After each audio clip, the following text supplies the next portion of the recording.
Di sana kali ya? Iya, Ya, bisa jadi faktor. susah lewatnya. Parikit pisan ya.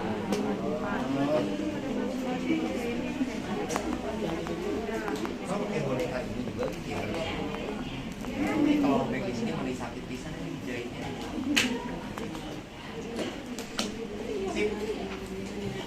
Tolong lahir kan? Udah lahir. Lahir. Sudah lahir. Sudah lahir. Kemudian kepalanya seperti ini. Sat.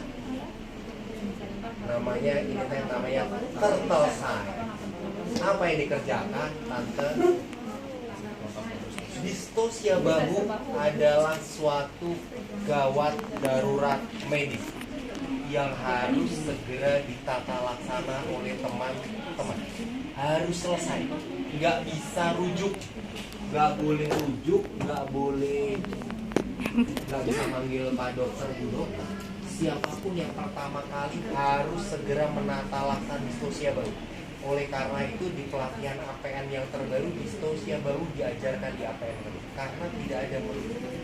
Harus selesai di teman-teman. Selesai dalam artian kasusnya bayinya selesai keluar atau bayinya selesai meninggal. Distosia bahu pasti asfiksia. Pasti asfiksia. Mulai dari asfiksia ringan, sedang, berat sampai dengan meninggal. Pasti asfiksia. Jadi harus benar-benar bisa menata laksana. Oke? Apa yang dikerjakan kalau dari ini? Siap. Yang kita lakukan adalah membuat posisi anestesi dulu. Posisikan dulu, posisikan ibunya dulu dengan posisi mikrobot. Siapa yang narik? Asisten. Si tante ini yang narik. Suruh Pasien. Pasien merangkul, terus arahkan posisi tangan pasien itu merangkul paha dulu.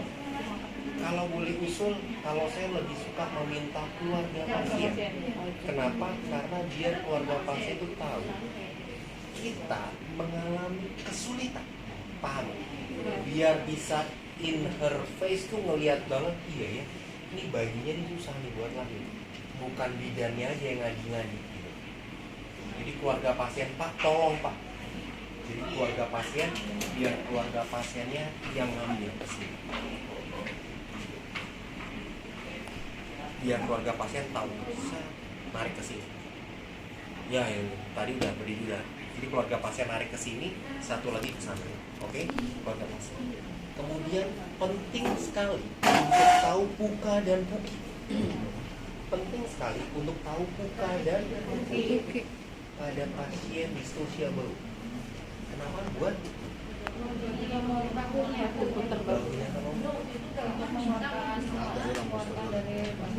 no apa lagi? Untuk Mengetahui putaran untuk mengetahui putaran paksi karena terkompensasi. Kita mau putar kemana? Ke kiri atau ke kanan? Kalau dia dari awal kita buka, maka kita akan putarnya. Kalau dia buka ini, buka begini. Kalau puki, nanti dia begini. Oke? Pentingnya untuk tahu puka dan puki adalah penting untuk tahu kita melakukan manuver putaran paksi luarnya ke arah mana. Dan asisten tahu posisinya di mana. Asisten tahu posisinya di mana. Kenapa? Kenapa? Juga asisten biar tahu. Operator dan asisten tahu nih. Saya bilang puki. Set. Maka si operator akan mencoba memutar puki. Gunanya asisten tahu puka dan puki buat melakukan manuver Mas Santi. Mas Santi. Mas Sinta. Manuver Mas Santi. Kenapa memang? Saat menekan itu Suprapubic di atas rambutnya, dia akan berada di wilayah bahu. puki. Jadi kalau misalnya dia puki, maka letak dia di sini. Kalau puka, operator dari sebelah sini. Ya. Karena kita harus menekannya dari sini. Posisi tangannya bukan nonjok seperti ini, tetapi seperti RJP. Apa tadi namanya? Yang menekan itu Mas Santi. Bukan? Yang menekan? Iya, Mas Santi. Itu Prapobik, menekan Prapobik ya? Iya, Prapobik. Kalau buat teman-teman bidan, sampai level Macrobert sama Mas Santi harusnya bisa. Untuk level teman-teman bidan, untuk sampai level Macrobert dan Mas Santi harusnya bisa. Operator episiotomi diperluas. Kalau terjadi itu di anestesi terus kita episiotomi dengan Siap. episiotomi. Setelah itu Kemudian kita tadi sudah menentukan stroke yang cukup tadi. Macrobert juga, Papuki, dia melakukan penekanan di sini. Dirimu tuh melakukan Cara itu curang ke bawah. curang ke bawah. Curang ke bawah. Oke, sampai lahir. Lahir. Kalau tidak lahir, Dari lahir kita Rubin. kanan masuk ke dalam. Yang ini yang satu ini menekan. Terus yang ini kita mengeluarkan tangannya dulu. enggak. Memutar. Rubin, menekan. Kalau tadi Oh, ditekan. asisten, jadi kalau pertama kan kita pesarannya adalah jadi lupa ya singkatannya apa ya, subhanallah. Ini masuk ke dalam anterior arm disinfection. Jadi kalau Mas Santi itu anterior arm disinfection dari luar, kalau Rubin anterior arm disinfection dari dalam. Jadi tekan bahu. Jadi tekan. Ini maka begini, Kenapa? maka tangan masuk ke sini. Jadi sambil ini neken ke depan gini, sambil neken begini, ininya pegang gini. Dua jari. Yang Macrobert, nih enggak, lo udah nggak main Mas Santi. Macrobert tetap Macrobert. Macrobert tuh aduh, singkatannya apa ya? Kok gue lupa ya? Alarmer. Alarmer. A-nya A for help. L-nya lift the button. Buttons. Macrobert. Jadi minta keluarga untuk ini. Kemudian A-nya anterior arm disinfection. Terbagi jadi dua, Mas Santi dari luar. Ketika Mas Santi sambil begini, nggak lahir juga. Maka Mas Santi selesai, maka lakukan anterior arm disinfection dari dalam. Macrobert tetap ini sambil, jadi operator mengerjakannya terserah dua jari juga boleh. Ini buat neken begini, sambil yang ini buat ke bawah begini. Harapannya lahir, kemudian bisa gini. Mulai agak susah nih, bidan mulai agak susah, tapi masih agak gampang. Setelah itu nggak lahir juga, kalau ini makin nggak bisa lagi di bidan, jujur aja sih gue. Rotation. Corkscrew. Jadi ini gini, diputar. Rotation ya. Iya. Jadi, karena bahu belakang bentuk lengkung panggul tuh seperti ini, di sini simplicis pubis. Bahu itu biasanya stucknya di sini. Stucknya tadi. Bahu tuh stuck di sini, sedangkan bahu belakang itu sebenarnya sudah lebih maju. Maka dengan kita putar, harapannya bahu belakangnya relatif maju. Kalau udah maju, kita tinggal nolong lagi. Kayak begitu. Baru kalau tadi udah corkscrew juga nggak sanggup, baru kita lakukan posterior arm remove, menyusuri sampai squat sampai masuk, terus kemudian cari set keluarkan seperti menusuk, kemudian cari Rollover. terus satu lagi. Kalau menurut saya sih Macrobert Mas Santi bidan pasti bisa. Sampai Rubin ya, kalau mau berlatih bisa lah. Karena tinggal begini, ini tinggal masuk ke bahu belakang, tinggal tekan. Jadi tinggal tekan. Jadi tinggal tekan. Kenapa? Jadi begini, ini sambil tekan aja. Tinggal tekan. Bisa lah. Kalau Macrobert Mas Santi pasti bisa. Kalau ini bisa lah, kalau berlatih tinggal masuk ke dalam sini, set, tekan di bahunya. Bahasa Indonesia. Bahunya, set. Share aja nih. Iya. Kalau udah corkscrew makin susah lagi, swart makin susah lagi. kayak begitu. Jadi terus gimana dok? Ini kan harus lahir.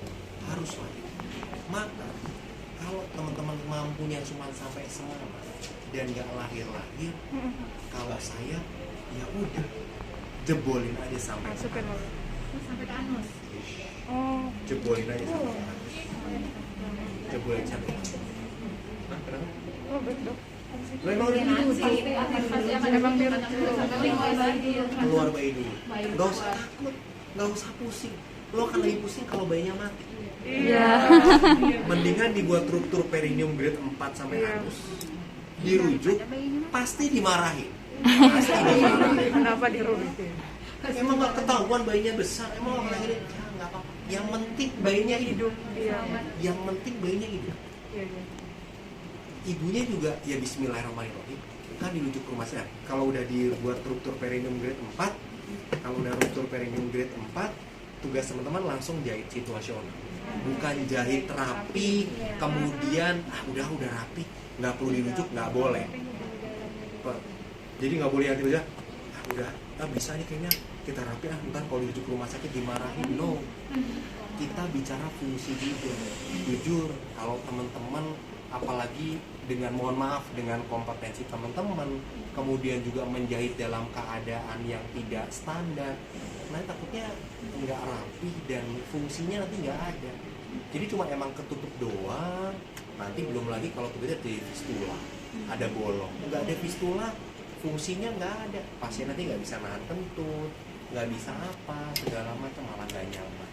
Sudah, yang paling tepat dirujuk, nanti dikerjakan SPOB di rumah sakit. Dipilih mana ototnya, nanti mana ototnya dipisahin, otot muskul sphincter aninya nanti dijahit satu-satu, dijahit overlapping, ada ilmunya sendiri. Dimarahin, ya pasti dimarahin, tapi ya berikan senyum terbaik. Ya semakin cepat, yang penting bayinya selamat. Beneran ya, distosia bahu itu emergency, mati. Saya pernah ngajar kejadian dari salah satu puskesmas wilayah barat, jadi sampai rumah sakit masih dalam keadaan kekurangan gitu. mati kan? Mati bayinya.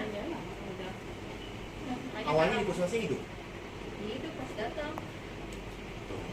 Jadi Karena diskusi tadi ya. Jadi sampai rumah sakit kepalanya masih gini.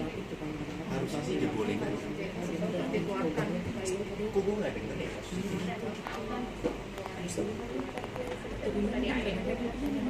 Lanjut Arifah.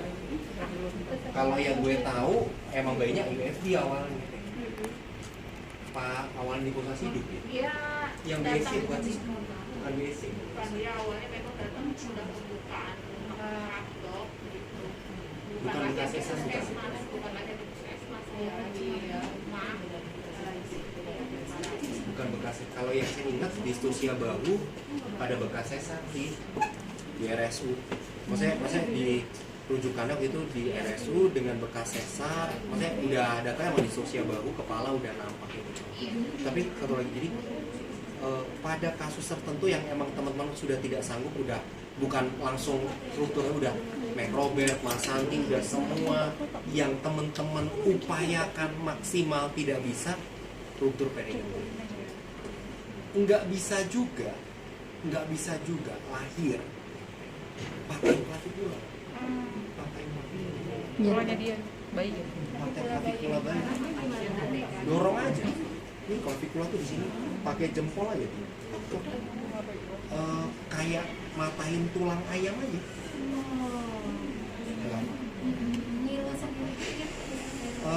Nanti kalau misalnya dipatahin kayak begitu, maka dirujuknya pakai yang keras-keras begini, papan jalan atau apa, bayinya Semua depan belakang terus dibeban. Biar ya terserah, maksudnya di depan sama dibeban kayak begini, pakai apa, jadi biar bayinya tetap lurus seperti itu.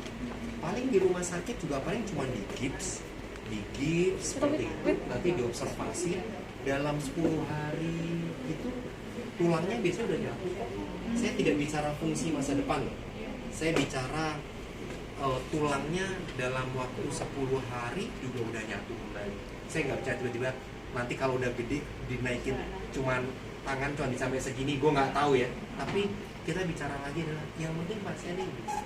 Kenapa saya bilang keluarga harus diikut sertakan biar keluarga tahu prosesnya. Dia udah gini, suaminya udah begini. Karena kalau cuma suami udah nonton, cuman teriak-teriak doang, astagfirullah. Kalau suami ikut dorong, bu bidannya udah susah payah dengan keringat. Pak, tolong pak, dorong pak, nggak bisa. Udah didorong-dorong, udah begini-gini. Kayaknya saya terpaksa harus jebolin. Jalan lahir istri bapak saya patah. Pasti bilang, ya terserah bu bidan. Nggak perlu tanda tangan, nggak perlu tanda tangan. Inform konsen tidak perlu tanda, nggak perlu. Pak saya mau ngobrol dulu pak ya. Suaminya bilang paling ya yang terbaik lah bu bidan, jebolin, tolong. Nggak bisa, udah dijebolin saya bawa, masih juga susah. Nggak bisa. Terus gimana? Ini jalan terbaik, Bismillah. Kita harus patahin. Ya udah, nggak bisa yang lain, nggak bisa. Ini tulangnya, ya patahin. Kok? Harusnya sih satu aja udah cukup. Nyaris nggak mungkin harus dua klavikula, cuma satu aja. Kok? Ya, mati terus kemudian itu dirujuk dengan tadi. Kemudian dirujuk dengan obat, paling di rumah saya cuma di gips doang aja biar itu tetap begini, biar nggak berubah. Pakai gips kayak pakai kaos tengah badan gitu biasanya. Udah kontrol. Itu sih distosia bahu yang bahaya tuh. Ada lagi yang mau ditanyakan? Simfisis yang dipatahin ini? Iya kenapa? Ya, maksudnya nggak bisa juga simfisis dipatahin juga. Oh, simfisiolisis. Ya itu dia, makin susah lagi. Susah lagi. Jangan sampai. Kalau mending bayinya sih, karena kalau ibu relatif lebih susah. Jujur kalau saya sih nggak pernah ya. Kalau saya sih juga nggak pernah sampai matahin, nggak pernah. Paling jauh sih pernah sampai corkscrew. Kalau saya pernah paling jauh sampai corkscrew. Postural removal aja saya belum pernah. Walaupun kita fasilitator pelatihan, tapi emang jangan sampai ngeri sendiri, emang ngeri untuk terjadi. Tapi pokoknya itu saya ngambil shortcut untuk bidan karena saya paham